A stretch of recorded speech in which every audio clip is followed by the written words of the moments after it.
and welcome to Manik IAS. We have been doing this PYQ series just before the prelims examination to make sure that you are totally in tune with the prelims examination, right? So we have been seeing a lot of subjects. For example, we have done polity, we have done history, we have done economics, we have done science and tech, and we have been doing this environment series for last 4 videos, and this is the fourth and the last video in this series. Okay, so in this video you will get some understanding how do you go about solving the questions, right? हो सकता है आपके पास उस चीज की information ना भी हो, बट बाय डिफॉल्ट आपको वो चीज आना चाहिए, ठीक है? कॉमन सेंसिकल चीजें हैं, इंफॉर्मेशन नहीं होने के बाद भी हम क्वेश्चन कैसे सॉल्व करते हैं, this is what we are going to see, number one. Number two, there will be few questions which you might have to leave, जो फैक्चुअल क्वेश्चंस होंगे जो आपने कभी नहीं सुना है, ठीक है? It's pretty fine because ultimately out of 100 questions in UPSC prelims examination, you just have to make sure that you attempt around 70-75 questions easily, or let's say some students do 80 questions also. 25 से 30 question आपको छोड़ने होते हैं, and these questions which are very factual in nature you might have to leave. So we'll take a look about it. So starting with the first question, consider the following materials. Which of the above can be used as a feedstock for producing sustainable aviation fuel? अब यहां पे क्या, which of the above can, ठीक है, the word is can. तो अब यहां पे कौन से एग्रीकल्चर रेसिड्यूज होते हैं, कॉर्न ग्रेन यूज करते हैं, कॉर्न ग्रेन तो अभी भी बायोफ्यूल में यूज करते हैं, waste water treatment sludge, this is also a part, and wood mill waste, ये चारों ही यूज करते हैं। तो चारों एक ही ऑप्शन में, दैट इज 1 2 3 4, ठीक है? तो ये बहुत एक कैटेगरी होती है जिसको जनरलिस्टिक क्वेश्चन कहते हैं। कोई भी यहां पे ट्रिकी ऑप्शन नहीं है, it's very straight forward question, आपको ज्यादा दिमाग नहीं लगाना इन क्वेश्चंस में, ठीक है? I tell you what are the kind of question that you have to apply. देखो, most easy questions all listed can be as used as a feedstock, therefore the answer is C. Let's move on to the next question. One of the following regions has the world's largest tropical peatland. अब यहां पे जो सबसे important point है, tropical peatland, ठीक है, which holds about 3/4 worth of global carbon emissions from fossil fuels, and the possible destruction, अगर इसको डिस्ट्रॉय किया जाता है, of which can act a detrimental effect on the global climate, which of the following denotes that reason?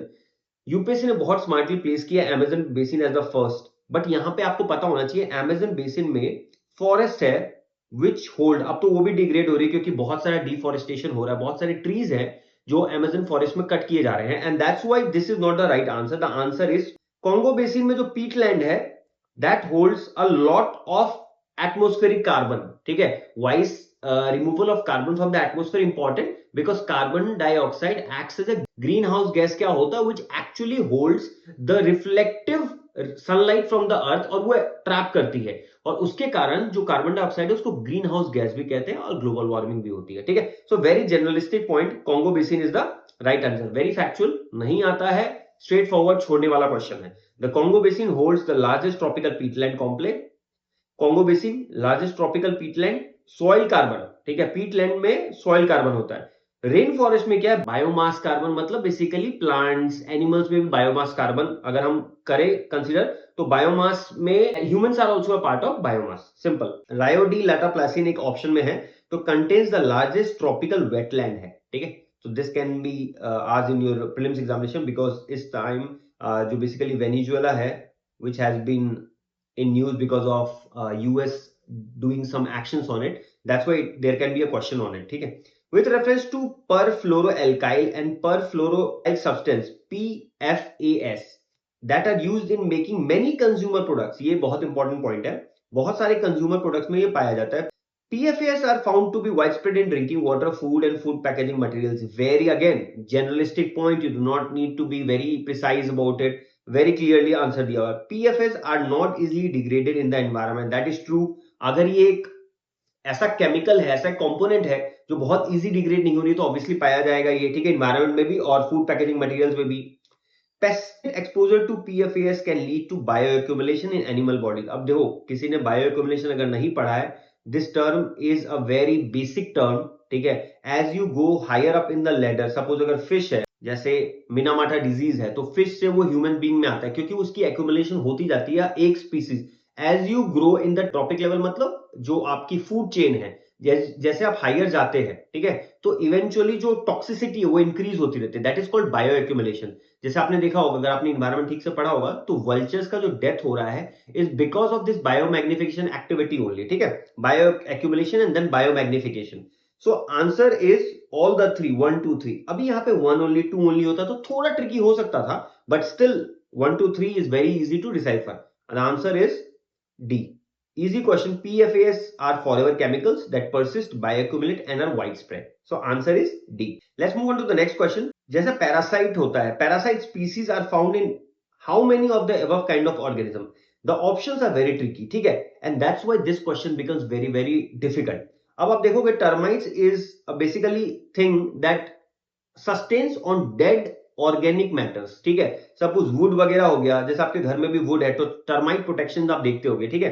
तो termites as such do not carry parasite. I totally understand in the exam time environment this question is very very difficult, ठीक है।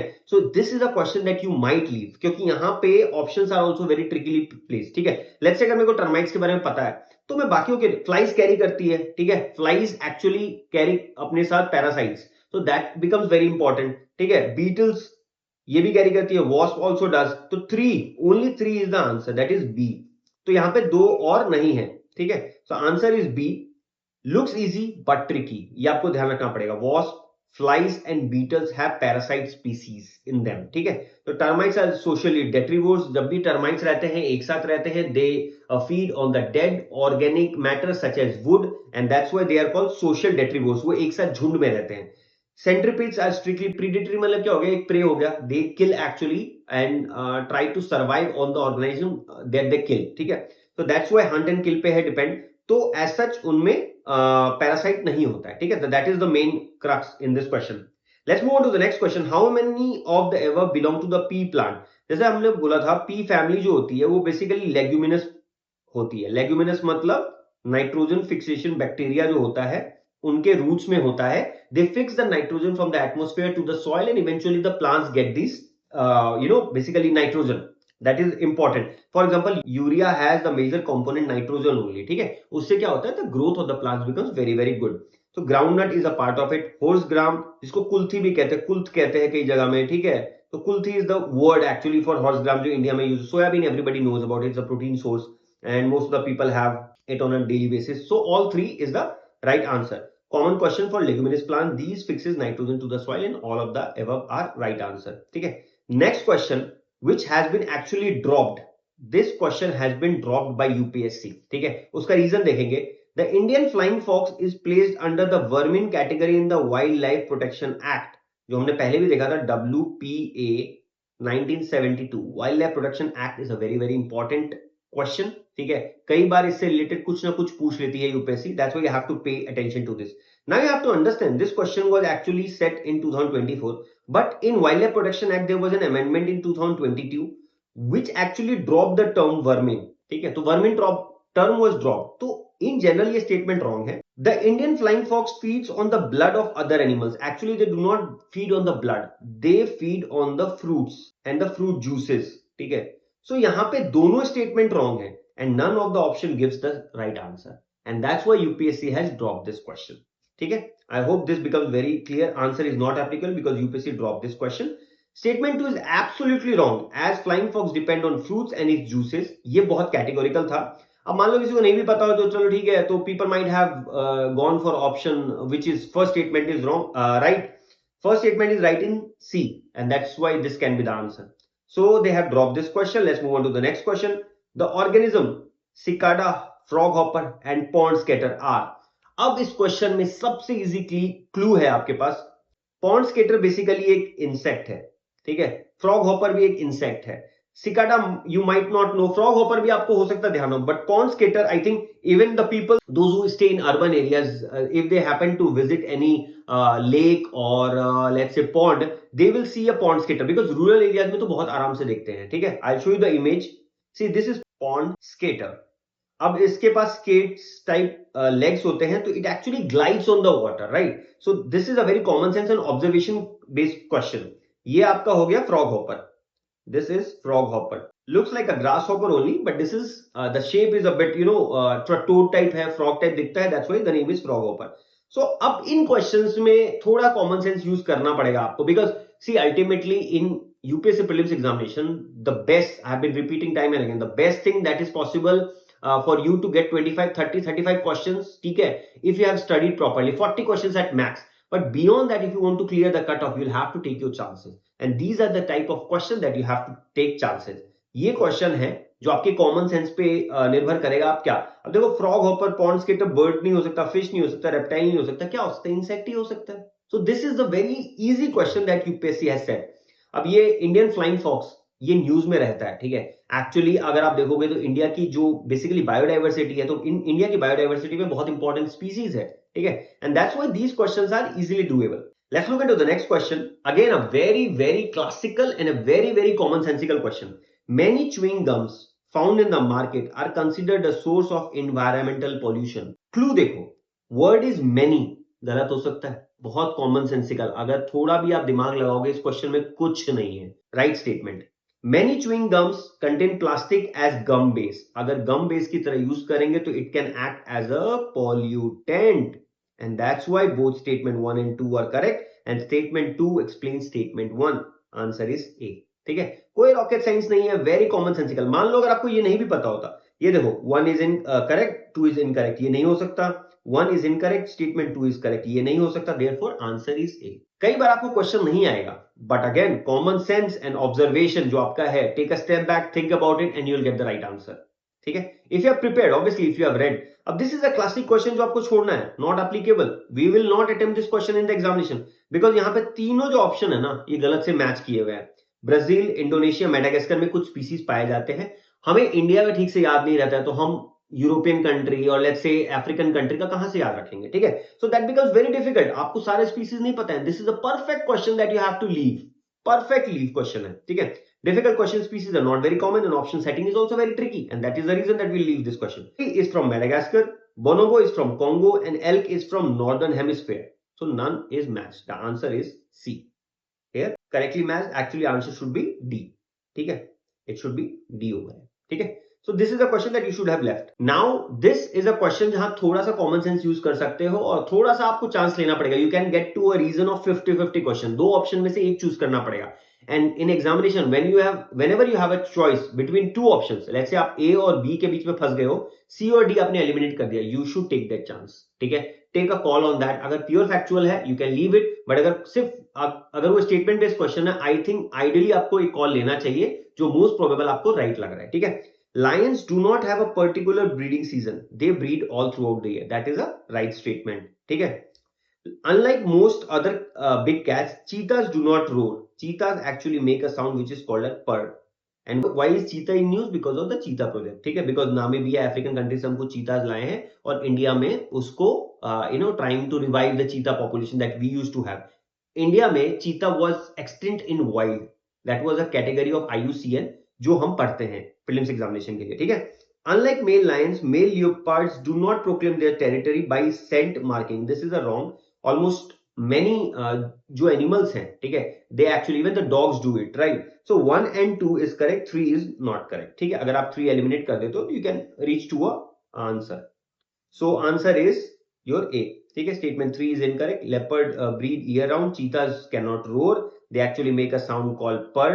ठीक है, leopards do mark their territory. Statement 3 is incorrect. Answer is A. Let's move on to the next question. How many of the above are considered as distributed energy resources? क्या हो गया? इस energy resources पे आप grid, जो आपके पास power घर में आती है, लेट्स से अगर आप अर्बन एरिया में रह रहे हो, आप रूरल एरिया में रह रहे हो, तो यार actually dependent on the grid. But अगर आप ग्रिड पे डिपेंड नहीं होकर अपना पावर जनरेट कर सकते हो, for example government is promoting प्रधानमंत्री कुसुम योजना. कुसुम में आप यही कर सकते हो दैट आप अपने घर में कुछ पावर प्लांट्स लगा रखे हो. आप लेट्स से आपके पास ट्यूबवेल है गांव में, रूरल एरिया में, तो वहां भी आप अपना सोलर पैनल के थ्रू आप अपना एनर्जी जनरेट कर सकते हो. तो battery storage is a very important component. Biomass generate is a very important component. Fuel cells very important, urban areas में यूज होता है. रूफटॉप सोलर, ये तो हर जगह इंडिया में यूज हो रहा है. So all the 4 are correct over here. ठीक है, तो the answer is D. All the 4 part are a part of distributed energy resources. The answer is D. Let's move on to the next question. Which one of the following shows a unique relationship with insect that has co-evolved with it, and that is the only insect that can pollinate this tree? This question is difficult. Again, इन चारों में से कोई भी हो सकता है, ठीक है। वेरी डिफिकल्ट टू डिसाइफर कौन सा नहीं है। The answer over here is fig, ठीक है, जिसको हम हिंदी में अंजीर भी कहते हैं, ठीक है। So this is the right answer is ए, ठीक है। डिफिकल्ट क्वेश्चन है। अब यहां पे देखो, आपको लग सकता है सिल्क में सिल्क वॉर्म होता है, तो it might be a answer, and silk worm is an insect only, ठीक है। इस तरीके से कुछ आप कर सकते हो, but again becomes very difficult.